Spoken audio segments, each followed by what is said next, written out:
Deep in the jungle of central Vietnam, there's a wonder of the world. Wow, that is amazing.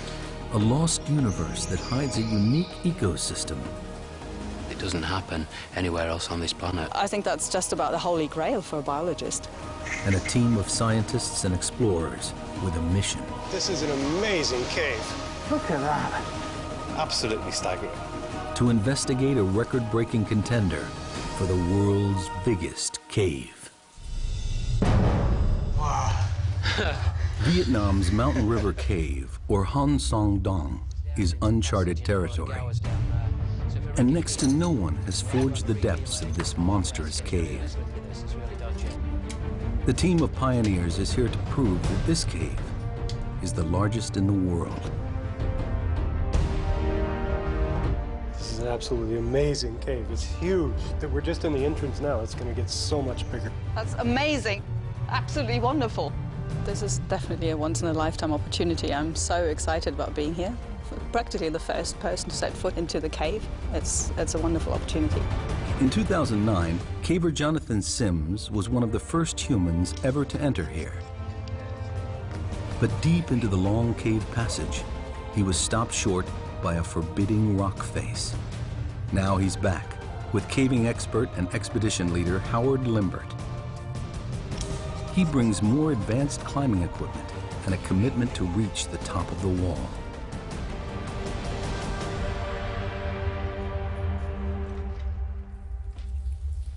The expedition begins with a dangerous 328-foot rappel into the first massive cavern.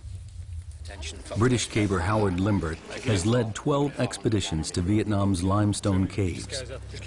This year's expedition into Mountain River Cave is especially dangerous because it's so remote. Anybody can fall, twist their ankle, break their ankle, that could happen. And if that happens, you know, then we've got a rescue on our hands. Rope free, Annette. German zoologist Annette Becher is anxious to enter the unique underground world within.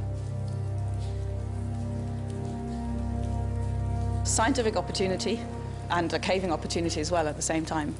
It's fabulous. Daryl Granger is here to unravel the mysteries of Mountain River Cave. He's a world expert in cave geology. If this is the world's biggest cave, he wants to know how it grew to such record-breaking size. It's like no other cave I've ever been to. Southeast Asia is famous for its limestone geology, dating back 450 million years. Many large caves litter Vietnam, but here within Ke Bang National Park, Mountain River Cave is certainly the giant among caves.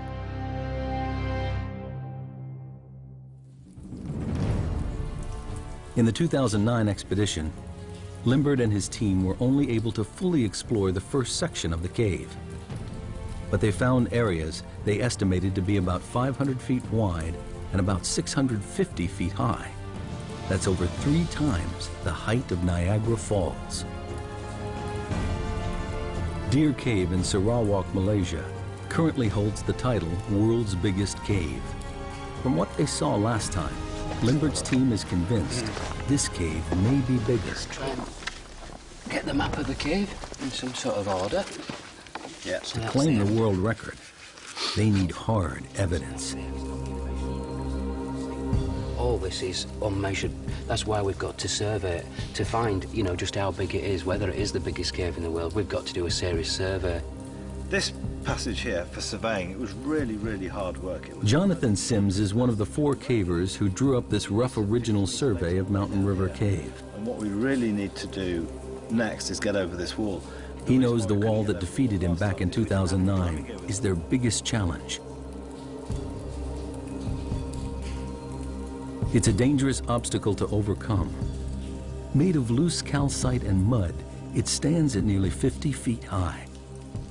We just weren't expecting anything like that. Well as that. Sims is determined that this trip will be a success. He won't fail twice.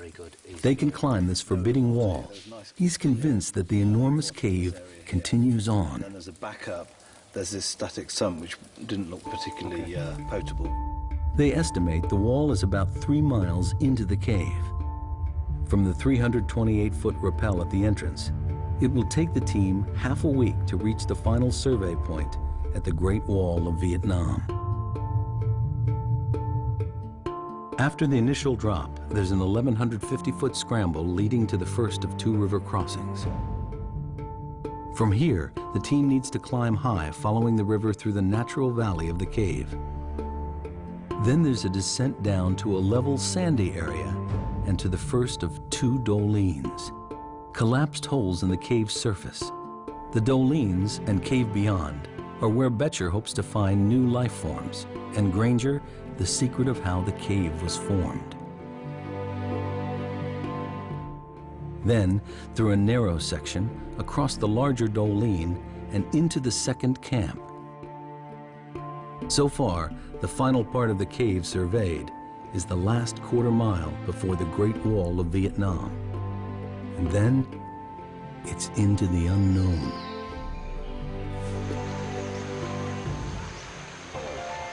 Limbert's caving team has been exploring Vietnam caves since 1990. They picked the Ke Bang Massif for a very good reason. It's a huge limestone area with lots of water, ideal ingredients for cave formation. Where there's no limestone, the rivers are trapped within walls of non-soluble rocks, which hold the water in. But when it does find an exit, the results can be spectacular. The volume and power of the water help create these gigantic caves. Add a monsoon climate with heavy downpours feeding the many rivers here, and the chances of water carving out a colossal cave are even greater. So far, they've discovered 62 miles of caves, but none as epic as this. They suspect additional factors must be at work here. The team needs to navigate difficult, broken terrain to reach their first camp. They're nearly a third of a mile into the cave, with 65 feet to go before reaching a powerful river. This river runs like a main artery through the first part of the cave. At its lowest, 353 cubic feet of water pour by this point every second. It carved this enormous cave, and the team will have to navigate it twice. Limbirt leads the way. Oh, some evidence of a bit of water comes through here at times. Bit slippy on these. Yeah. Oh, I can see the river. Whoa!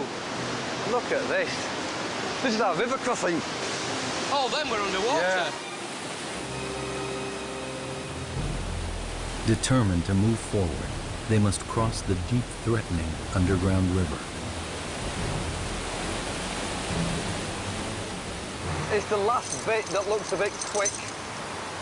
So if I go up there and belay you, and then you can walk across there, and probably it looks like you've got to climb up in that crack there. A couple of bolts this side, a couple of bolts the other.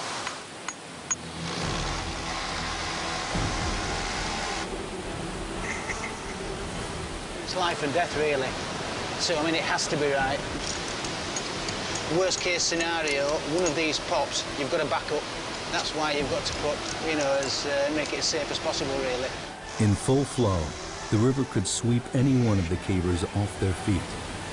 And if it floods, it could rise to life-threatening heights, cutting off their escape route. What's the forecast for the next few days? Well, the forecast is good, but you can never be absolutely confident. Limbirt chose the timing of the expedition very carefully.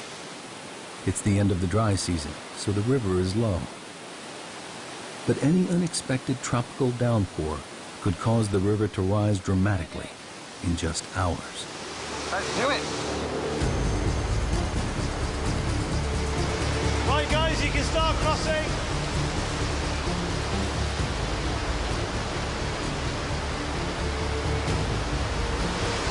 Next one.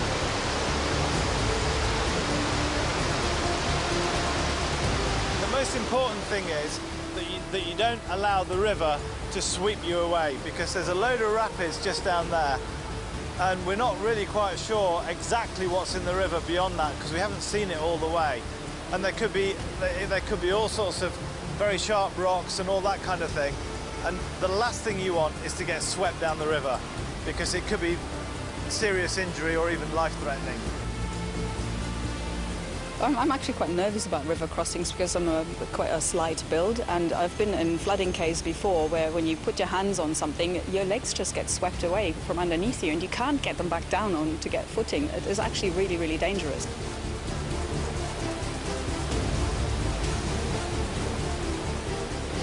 I'll put a passive lock here. Hold on.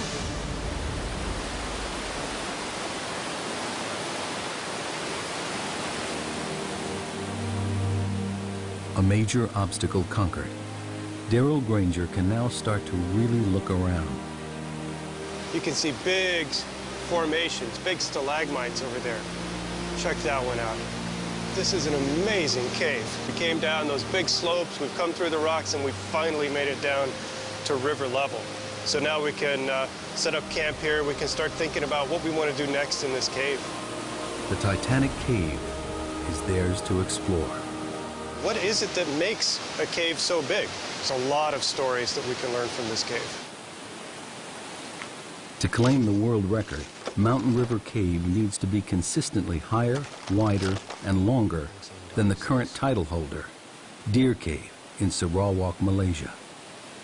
When you're talking about largest caves in the world, there's no doubt there's some very, very long caves. And if you went on pure volume, many, many caves are bigger than this cave on pure volume. It's pure dimensions of a whole single passage like this that continues for 5 kilometers is pretty unique in the world. Mountain River Cave runs in an unusually straight line from north to south without any deviation. So let's get underway. Let's get started. Okay? Okay. Granger believes the water in the oldest section of the cave could offer an explanation as to why this cave is so enormous. Highly erosive, extremely acidic water rushing over pure limestone may be the answer. To confirm his theory, Granger needs to draw a sample. Okay, so right now I'm taking a pH measurement. I have a pH probe here. We have to leave it in the water for a little while to equilibrate. That'll tell us the pH of this water. pH levels range from 0 to 14. The lower the pH number, the stronger the acid.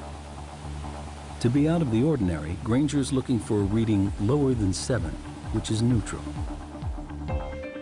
On the surface, tropical rainstorms flood the vegetation and seep down through the soil. Along the way, the water picks up carbon dioxide, which makes it acidic.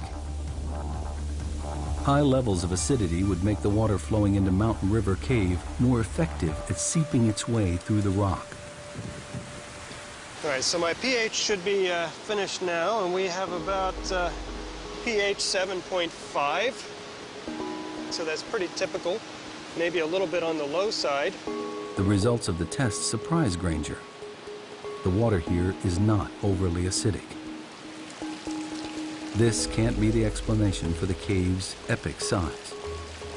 There's something strange going on here, and finding the answer to this huge puzzle is his primary focus. Granger needs to dig deeper. The explanation could lie in the river's efficiency at eroding the limestone. To test this theory, he measures how much dissolved calcium carbonate there is in the water. This will tell him how much rock erodes daily. I'm going to add some acid in here until the liquid turns yellow. And then the way this kit works, I can just read off from the syringe how much calcite is in this water. One more drop. So now it's yellow. Okay, we only have about 62 milligrams per liter. This means that every 1,000 gallons of water that passes by here carries 8 ounces of dissolved rock, about the size of a baseball each second. It sounds like a staggering amount, but for a cave of this size, it amounts to nothing. Like the pH level, the calcium carbonate result is ordinary and unexceptional. It's exactly the result a geologist might expect to find in any limestone cave river. These results don't help Granger understand why this cave is such a monster. The answers must lie deeper within the cave. Howard Limbert's team is a third of a mile into Mountain River Cave. They have food for 6 days, enough to get to the Great Wall of Vietnam and back. The team sets up camp. Rehydrating and replacing lost calories has to be carefully managed.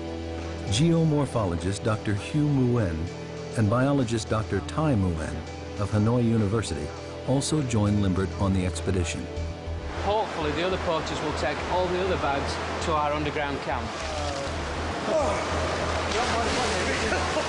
This is a great trip. It's an amazing group. Everybody has pulled more than their weight. Annette Betcher goes deeper and further into the cave, looking for life.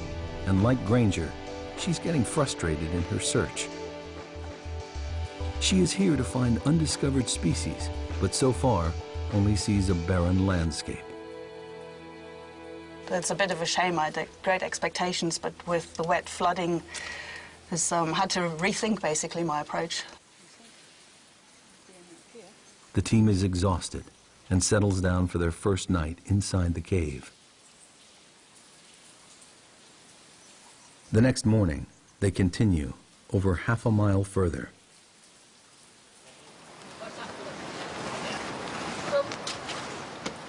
Daryl Granger has explored some of the largest caves in the world.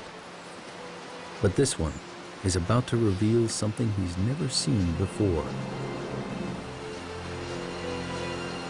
Deep in the heart of Mountain River Cave lie the magical and mysterious dolines. Wow. Yeah.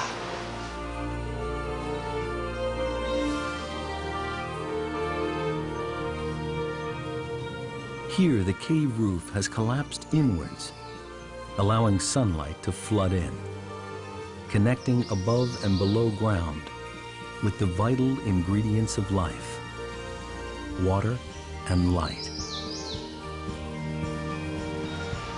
Man, this is the world's biggest cave. The rest of this stuff is just building up to it. That is amazing. That's 1.5 kilometers away. That is huge.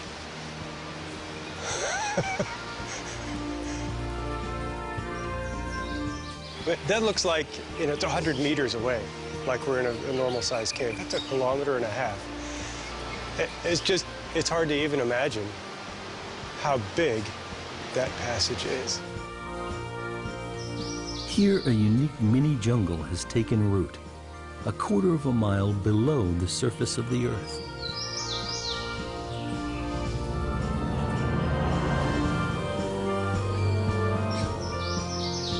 Seeing the jungle, basically, in the middle of the caves is one of the most beautiful sights. It's just absolutely incredible. It's got to be one of the wonders of the world. It doesn't happen anywhere else on this planet. I think that's just about the holy grail for a biologist. For Granger, the Doline is an unexpected window into the structure of the limestone here. It's also a view of Mountain River Cave's Achilles heel. This is a good example of a special type of doline. This is a collapsed doline. So that happens when you have a cave passage and then the surface collapses into that cave. And it happened here because we have really thin beds. You can sort of see them on the back side of the wall, and they're just not strong enough to hold up this cave roof. At some point in the cave's past, the river ate away at the cave roof where the limestone beds are thinner. The river damaged the ceiling rock so much that eventually the roof collapsed. This collapse is known as cantilever failure. You can think about, theoretically at least, having a piece of rock sticking out like a diving board. You can only stick it out so far before it breaks off under its own weight. And that's exactly what happens. As you make the cave bigger and bigger, you're forcing basically a diving board of rock, a slab of rock to stick out and support its own weight. The limestone beds in this part of Vietnam are especially thick, with very few cracks or weak points. The river tunnels through this landscape, challenging the strength of pure limestone. And the dolines brutally reveal the few places where the rock beds are thinner, weaker, but still divine. Here, open to the sun and the rain, life thrives.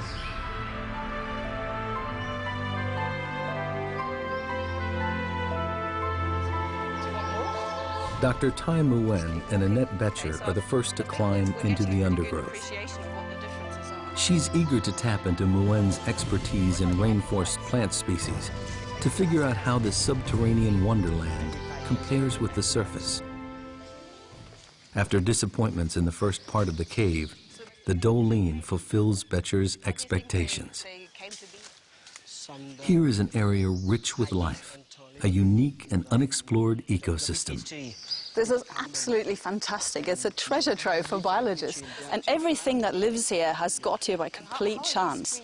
So birds have dropped seeds, plants have sprouted up.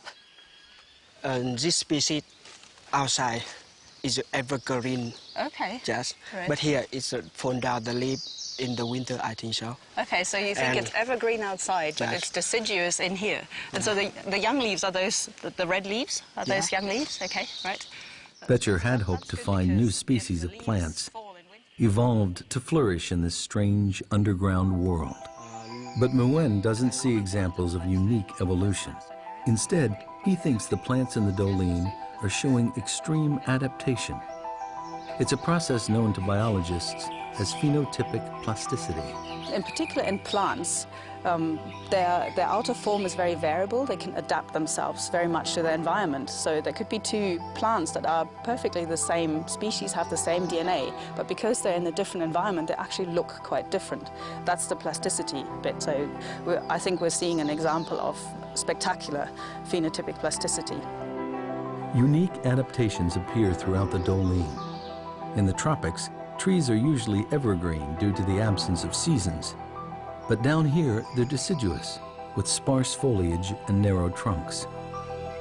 Dr. Nguyen theorizes that this is how the trees adapt to the comparative lack of water and shortage of light.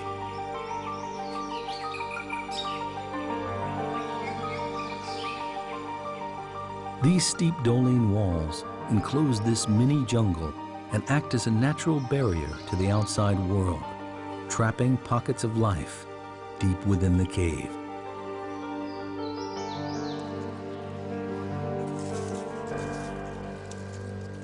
Betcher looks for soil thick enough to lay some surface traps. Alcohol will preserve any creatures that venture in. Now she must try to find any signs of life in the dark cave. But so far, the chance of finding anything of significance doesn't look good. Could the acidic water that created this cave also be destroying all life within? In the wet, active part of Mountain River Cave, Daryl Granger discovers a clue as to why the apparently very ordinary water here has carved out such an extraordinary cave. He's got a hunch that the speed of the water at peak flood could be the key factor. Here, what we see are little scallops that are carved in the wall. They're dissolved in the wall by water as it passes by. He expects to find evidence that the water runs through here at a great speed. The faster the water goes by, the smaller the scallops. So if we see big, giant scallops, they can be, up to 1 meter across. That's very, very slow-moving water. Here, they're about the size, they're about 1 inch across, a couple of centimeters across. From the size of the scallops, Granger can also figure out what's known as the Reynolds number, a crucial measurement that tells him how turbulent the water is. Like the acidity test earlier, the findings here are very average and offer no clues as to why this cave grew so big. He calculates that the water here travels at only 3 miles per hour, a totally ordinary velocity for any river. Although Granger's drawn a blank on his quest, he might still be able to help Betcher on hers. He considers the chronology of the cave's life. I think what happened is the first Doong collapsed, and it's acting like a big dam right in the cave. Right. We passed that Doong, and suddenly everything dries out. We don't see the sand. Becomes more normal. Becomes more of a normal, less active cave. And that's where the wildlife comes in, because Right. if it doesn't get flooded out every 10 years or so, it has time to evolve. For Granger, the formula for how Mountain River Cave grew so big remains a mystery. This area has the right ingredients for a big cave. Unusually large beds of pure limestone and heavy monsoon rains feeding a deep river. But the water's speed and turbulence doesn't reveal anything, and Granger is almost at a loss. Aye! The surveying team looks for answers too. Aye! That's probably a 500-metre echo. So if we ever push in a cave and you get to end of a cave or end of exploration for a day, we often give it a big oi just to see if it's still continuing, and we know we can turn around and come back to another successful push the next day. A bit further, Jonathan. For this expedition, they need to use a more sophisticated way of measuring the cave's size. Cave surveying used to be a primitive process where everything was done by hand. Now, digital laser readings cut out the tedious legwork and provide precise measurements. They must survey every part of the cave precisely, and every measurement must be exact to the nearest inch. When it comes to claiming the title World's Biggest Cave, it's length, width, and height that count for Howard Limbirt and his team. The laser sends a beam across to a designated point called a survey station, which Sims marks with a small light disc. They measure distance, height, and angle. It's painstaking work. 29.9 minus 3, 0.99. Left's 8. The laser beam picks out the highest point in this section of the cave. It measures 328 feet high. The Statue of Liberty could fit in here quite comfortably, with room to grow. The widest section surveyed so far is 338 feet across. This passage continues for another half-mile. Enough room for a small plane to fly through, or even a whole display team. Very good. So if we go back to the original station, and then we get some legs straight down there. Okay. Can you shine your target? Shine on your Limbirt believes this cave is consistently longer and wider than Deer Cave, but he needs to find the highest area. Just up a bit, Jonathan. Light on. They're now over 2.5 miles in, and Deer Cave still holds the title of the world's biggest cave. Hope lies beyond the wall, but they have just 3 days left to survey, and there's a problem mounting. While the Doleans bring in light, they also allow weather from above to seep down into the cave. Jonathan? Come a bit closer. Please, we've got a problem with the clouds now. Right. It's extremely accurate if there's no cloud in the way, which there is in this case across the far side. So this is one thing that does make it difficult. One of the peculiar hazards of surveying in a cave this size. The poor visibility means the team must stop the survey. It's a paralyzing setback. They're running out of time to get to the end of the cave. Time is running out to survey Mountain River Cave. Howard Limbirt makes a tough decision. He sends his 2 best climbers, Sweeney and Clark, ahead to set the rigging on the treacherous Great Wall of Vietnam, so the rest of the expedition can follow tomorrow.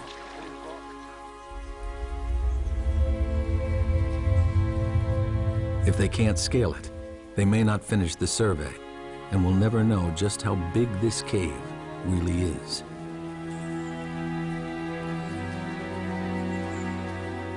In 2009, the explorers estimated the forbidding wall to be nearly 50 feet tall.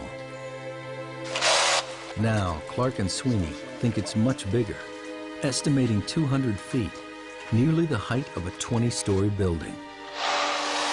They have the gear for the challenge, but the wall is going to be a longer, more dangerous climb than they expected. Geologists call this a flowstone, rock made weak and fragile by water dripping from the ceiling. the first 15 foot is this, which looks very good, but if you... that's what it is. This wall could be the mission's downfall. That's just mud and gravel, is that? Ouch. It soon becomes clear this cave is not going to give up its secrets without a fight.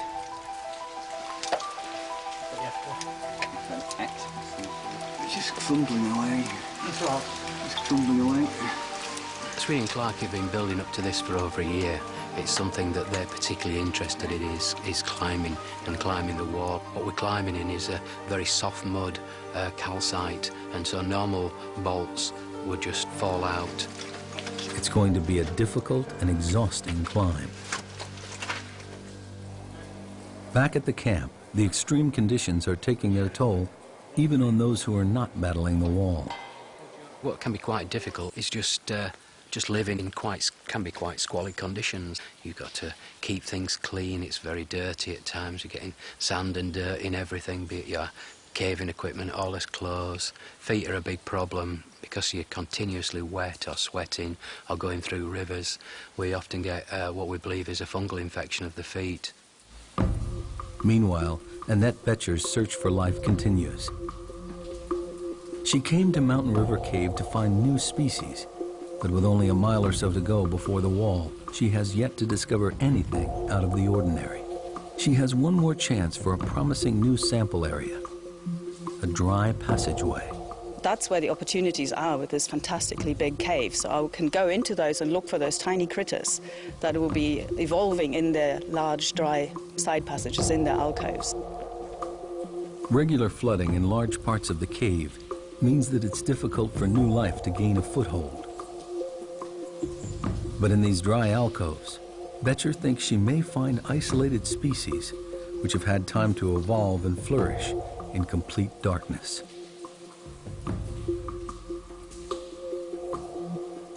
The smaller and more primitive the species, the better equipped it is to evolve quickly. Evolution takes a long time. If you have something like 2 or 3 generations a year, you can evolve at much greater speed. And mammals don't tend to have those generation times, so a white blind bat in the cave is unlikely. Because of the cave's sheer size, species can easily get cut off from each other. In isolation, Betcher believes it's possible for weird and wonderful offshoots to evolve. Oh my word, look at these. Zoologist Annette Betcher finally strikes gold in Mountain River Cave. This is the first white woodlouse that I've seen ever in the cave. On the surface, they would be dark colored, probably dark gray, slate gray or black. This is not something I expected to find here, so I'm very pleased. Come on. I'm almost 100% certain that this is a new species. And the reason being is that to have a new species, you need isolation, geographical isolation, but this is a pretty isolated place. They look different. There's nothing nearby that I've seen that's got no pigmentation. It's a woodlouse, all right, but it'll be a new species of woodlouse, and it'll be specific to Son Doong. It's about as good as it gets. It's a fantastic discovery for Betcher, a species that has adapted to its environment and survived the great floods of water that helped create this cave. Well, there's absolutely no chance that anybody's ever seen these creatures before, and that's what really excites me. It's a wonderful discovery. The woodlouse is a clear sign for Betcher to what's happening here. In the cave, the key to adaptation is being able to keep up with the ever-changing environment, and the organisms that most successfully adjust to the prevailing conditions have a better chance of survival.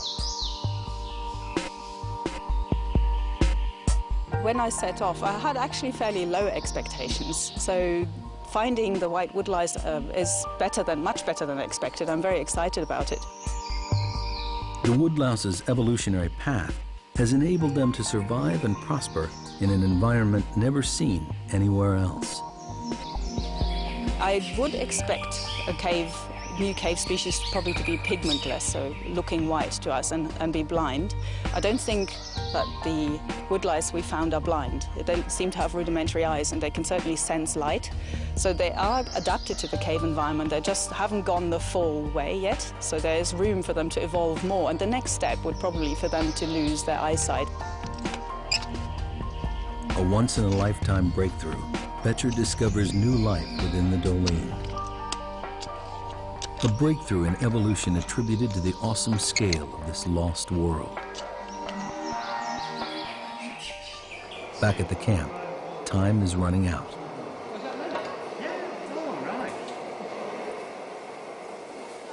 Climbers Sweeney and Clark continue in their battle to secure rigging on the wall and ready it for the rest of the team. If they don't succeed, the team can't complete a definitive survey. Limbirt and the rest of the party wait nervously for news.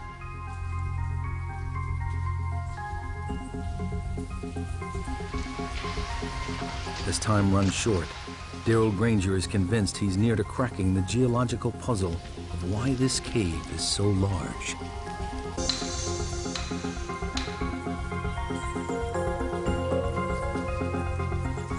Huge volumes of water, pure limestone, and a tropical climate are important factors.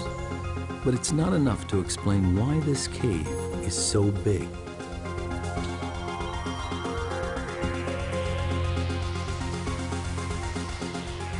In a bid for answers, he returns to his maps of the region. So this is a digital elevation model. It shows the area that we're in, right in here. This is the Kebang National Park. Granger suspects the critical evidence lies in the cave's geography. He spots an old fault line on the map. It seems to mirror the underground route plotted by Mountain River Cave. This could be the answer he's looking for. You know, the real light bulb moment is when I saw the fault line, and then everything kind of clicked. What I noticed are these straight lines in here. They go due north and south, and remember the cave here goes north and south. And I realized we're right on that fault right there. That's exactly what formed this cave. There's that same fault right up there. Once, a river ran where Mountain River Cave exists today. There was a deep vertical crack in the Earth's crust, a fault. Eventually, the river water eroded the limestone and went deep underground. Once the water filled the fault and found the exit, the river started to erode the rock along the crack, and a gigantic cave was born. But there's another key factor. The fault was narrow. When the water began to carve this mega cave millions of years ago, the narrow shape of the fault fortified the cave. The reason the caves fall apart, the reason they break down, is often because they get too wide, and the limestone roof can't support that long a length. Here, the straitjacket of the geological fault restricts the cave's width, reducing the possible risk of collapse and allowing the cave to continue to grow in a straight line. The fault is very vertical, and that has also influenced the cave development and helped turn it into what's probably the world's biggest cave.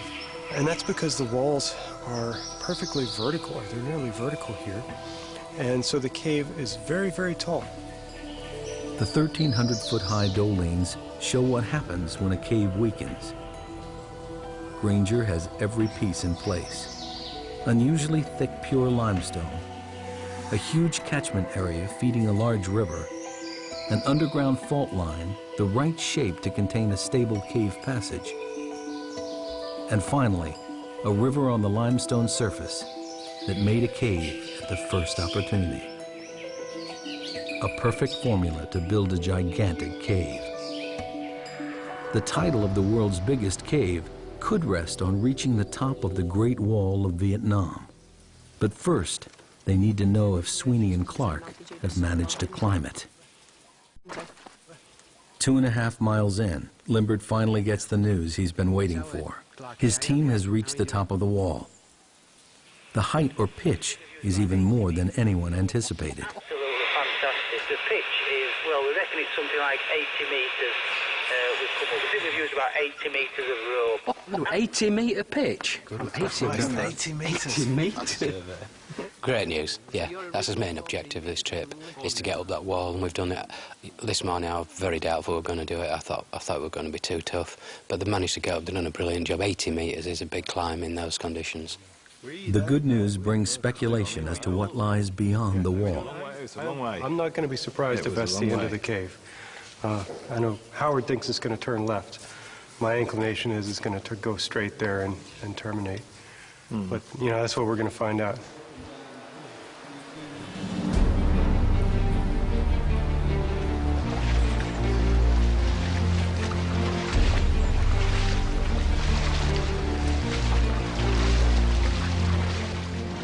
The final hurdle now awaits Limbirt and his team as they push on to join Sweeney and Clark at the Great Wall of Vietnam. It took almost 2 days for those guys to bolt up there. It's very fragile rock, so you need to be very, very careful. They've done a great job. My greatest feeling was one of relief, which perhaps indicates how serious a climb it has been. You're standing up there, you're looking down and all this, and it's absolutely tremendous. The team finally arrives at the wall. It towers above them. This is what they've been working for, their ultimate destination.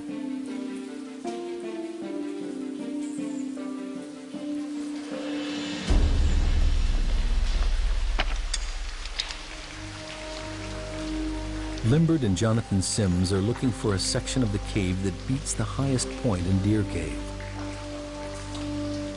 They haven't found it yet. And if they can't get up the wall, they'll never know how tall the cave really is. It'll be very, very dangerous. So we'll have to be very, very cautious going up the wall. It's only for experienced cavers, really. Limbirt makes a difficult decision. Only the surveying team will go up the wall. It's too dangerous for Granger and the film crew to follow. This is it. We're about to go up and push into the unknown, as they say. Who's going up first then? Sweeney.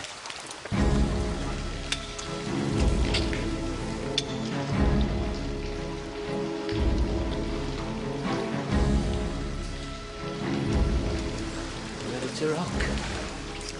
You just have to hold a bit of tension for the first bit. We're all on tenterhooks waiting to get over this wall to see what's next. The film crew rigs one of the cavers' helmets with a camera to record the climb.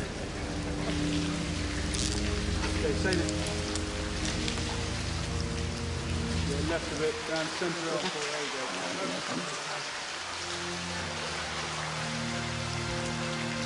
They can only watch as Limbirt leads the team up on the final stage of the journey. It's a whole team effort. I mean, it isn't just a few people going up a wall. It's the whole build-up. It's the sort of year of planning. It's all the prep. It's the porters. It's absolutely everything that gives a few people the chance to do something like this right at the end. The cavers attack the Great Wall.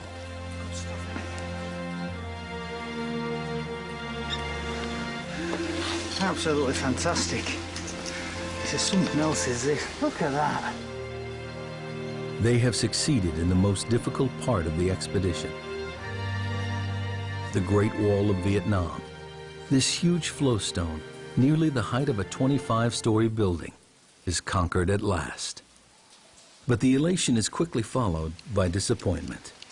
As Granger suspected, Mountain River Cave ends here. An exit to the outside jungle lies just 984 feet beyond the wall. With no more cave to survey, the team gathers the final measurements from the top of the wall to the ceiling. The highest point in Deer Cave is 574 feet.